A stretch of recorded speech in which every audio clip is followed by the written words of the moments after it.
Hello students, कैसे हैं आप सभी लोग। आई होप आप सब बढ़िया होंगे। तो आप सभी का वेलकम है आपके प्यारे से चैनल पीसीबी क्लब में और मैं हूं सुमन मैम। तो आज का टॉपिक है जो हम लोग डिस्कस करने वाले हैं the sexual cycle in females और इट मे कॉल मेंस्ट्रुएशन और मेंस्ट्रुअल साइकिल। ठीक, तो जो आपका चैप्टर है बायोलॉजी का 10th क्लास का हाउ डू ऑर्गेनिज्म रिप्रोड्यूस, तो उसी के अंदर ये टॉपिक है आपका।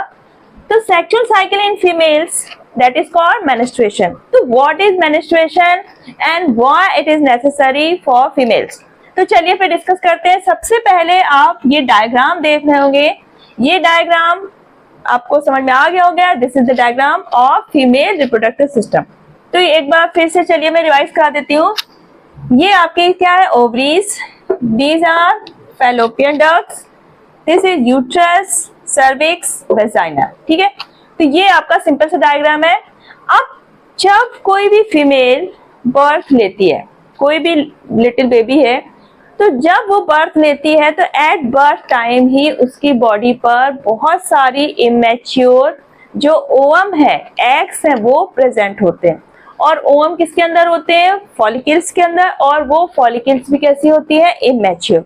यानी कि कोई भी फीमेल बेबी जब बर्थ लेगी तो एट बर्थ टाइम उसके बॉडी में 1000 ऑफ ओवम प्रेजेंट होंगे, इमेच्योर होंगे और वो इमेच्योर फॉलिकल्स के अंदर पाए जाएंगे। ठीक, अब जब प्यूबर्टी एज आती है, अब फीमेल्स में प्यूबर्टी एज कब आती है? आपकी 12 to 14 ईयर। ठीक, तो 12 to 14 ईयर जब प्यूबर्टी एज आएगी।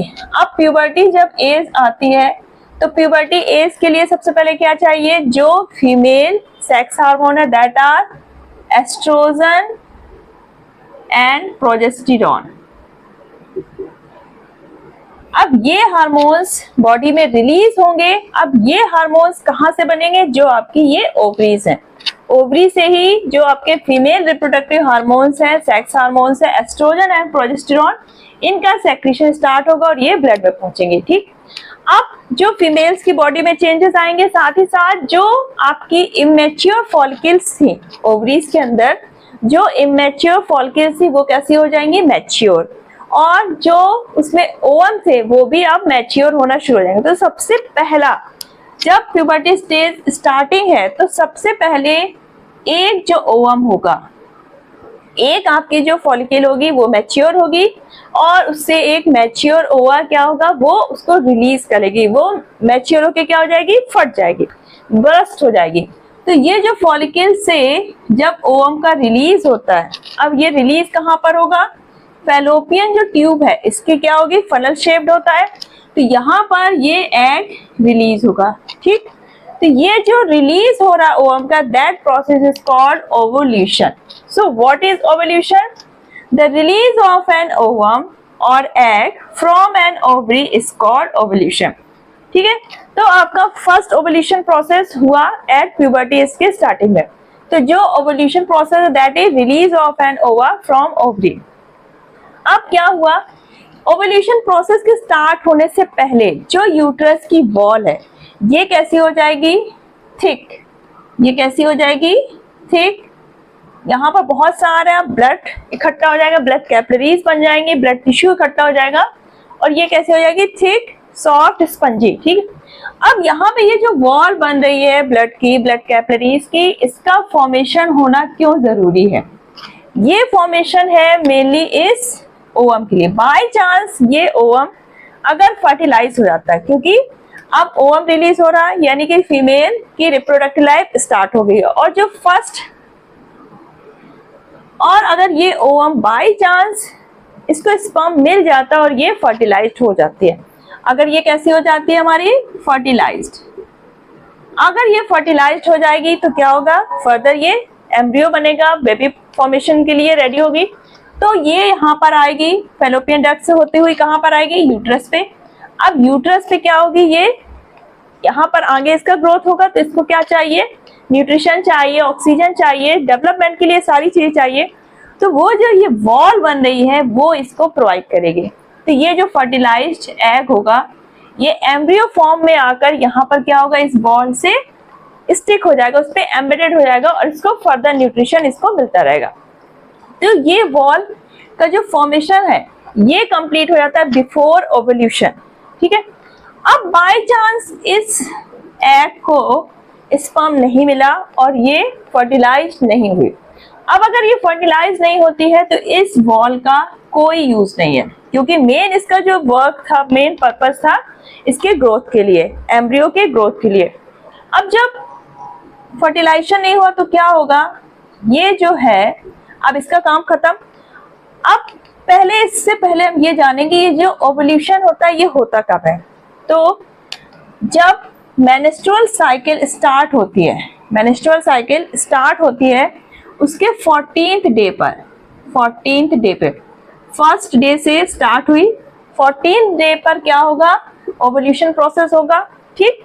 और ये खत्म होती है टोटल आपकी 28 डेज पे, ठीक। तो 14 डे पे ओवल्यूशन प्रोसेस हुआ। अब ये एग की लाइफ क्या होगी, 1 डे, यानी कि 1 डे ये सरवाइव करेगा। अगर इसको स्पर्म मिलता है तो ये आगे एम्ब्रियो बनाता है, वरना ये फिर एक दिन के बाद क्या हो जाएगा, डेड हो जाएगा। यानी 24 आवर्स इसकी लाइफ है, इसके बाद ये डिस्ट्रॉय हो जाएगा। अब 14 डे पे ओवल्यूशन हुआ, उसके बाद ओवल्यूशन के 14 डेज बाद जो आपकी साइकिल है फर्स्ट डे से स्टार्ट हुई, 14 डे पे क्या हुआ, ओवल्यूशन। ओवल्यूशन के 14 डे बाद अब ये वॉल क्या हो जाएगी, डिसइंटीग्रेट हो जाएगी, इसका कोई जरूरत नहीं है यहाँ पर, तो ये क्या हो जाएगी, डिस्ट्रॉय होगी।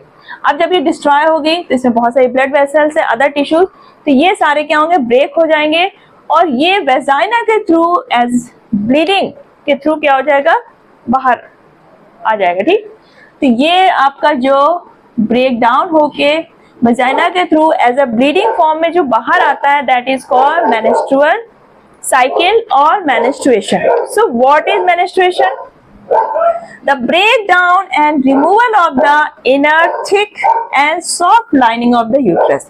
ये कैसी थी आपकी, थिक थी, इनर जो लाइनिंग थी सॉफ्ट, ठीक है, of blood vessels in the form of vaginal bleeding. अब ये किस फॉर्म में बाहर आ रही है, वेजाइनल ब्लीडिंग में। So this is called menstrual flow और मेंस्ट्रुएशन। अब इसको हम लोग मेंस्ट्रुअल साइकिल क्यों कहते हैं, क्योंकि ये एवरी 28 डेज पे क्या हो रही है, रिपीट हो रही है। यानी कि 28 डेज पे क्या हुई, ये मेंस्ट्रुअल साइकिल स्टार्ट हुई, 3 to 5 डेज चलेगी, उसके बाद फिर अगेन क्या होगी, ये वॉल बनना शुरू हो जाएगी। फिर उसके बाद 14 डे पे फिर से ओवल्यूशन होगा। अगर इसको फर्टिलाइज्ड हो जाती है तो ये वॉल बनी रहेगी इसके फर्दर ग्रोथ के लिए, और ये मेंस्ट्रुअल साइकिल नहीं होगी। यानी कि अगर हमारा एग फर्टिलाइज हो जाता है तो जब तक ये बेबी बोर्न नहीं होगा, यानी कि 9 मंथ तक ये ब्लीडिंग नहीं होगी, ये मेंस्ट्रुअल फ्लो नहीं होगा, क्योंकि इस वॉल का क्या होगा, यहाँ पर जरूरत पड़ेगी इस बेबी की ग्रोथ के लिए, ठीक। और जैसे ही बेबी बर्थ ले लेता है उसके बाद से ये फिर से मेंस्ट्रुअल साइकिल स्टार्ट हो जाती है। तो जो फीमेल्स में फर्स्ट मेंस्ट्रुअल साइकिल स्टार्ट होती है एट प्यूबर्टी एज के स्टार्टिंग में, that is called menarche, that is called menarche. और ये आपका क्या होता है, first menstrual cycle in females, और ये कह सकते हैं स्टार्टिंग ऑफ रिप्रोडक्टिव लाइफ। उसके बाद 45 to 50 एज पर, 45 से 50 ईयर्स के एज पे जो ये मेंस्ट्रुअल साइकिल है फीमेल्स में, ये क्या होती है, कंप्लीटली परमानेंट क्या हो जाती है, स्टॉप हो जाती है। That is called menopause, menopause.